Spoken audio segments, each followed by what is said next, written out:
So దీంట్లో ఏంటంటే madam జనరల్గా large cap category, mid cap category, small cap category, micro cap అనేవి ఉంటాయి.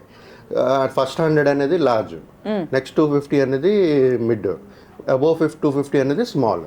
సో ఇలా కేటగరైజ్ చేసుకుని దాంట్లో ప్లాన్స్ అనేది క్రియేట్ చేస్తారు. ఎప్పుడైతే ఫండ్ మేనేజర్ ఒక లార్జ్ క్యాప్ అనేది క్రియేట్ చేస్తారో దాంట్లో ఒక 25 నుంచి ఒక 40 స్టాక్స్ వరకు పెడతారు. ఇదే మళ్ళీ అదే స్టాక్స్, కాకపోతే ఇక్కడ ఉండేది ఏంటంటే 26 నుంచి 40-50 స్టాక్స్ ఒకే ప్లాన్లో ఉంటాయి. సో మీరు పెట్టిన పెట్టుబడి ఒక 1000 రూపాయలు అయినా సరే ఈ 25-30 స్టాక్స్లో పెడతారు ఎంతో కొంత, రైట్? సో అదే మీరు ఒక స్టాక్ కొనుక్కోవాలనుకోండి, ఇప్పుడు రిలయన్స్ కానీ లేదా పెద్ద పెద్ద స్టాక్స్ కొనుక్కోవాలనుకోండి, 1000 రూపాయలతో మీరు ఒక స్టాక్ ఒక్క క్వాంటిటీ కూడా కొనలేరు మీరు.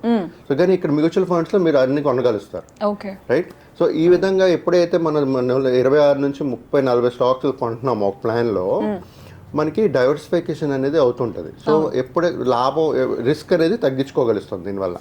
సో ఎవరైతే సమయం ఉందో లాంగ్ టర్మ్ అంటే 10-15-20 ఇయర్స్ నాకు ఈ డబ్బులు అవసరం లేదు, నా ఫ్యూచర్ మా పిల్లల ఫ్యూచర్కి నా రిటైర్మెంట్ కావాలనుకున్న వాళ్ళు ఇలాంటి మ్యూచువల్ ఫండ్స్లో ఇన్వెస్ట్ చేయవచ్చు.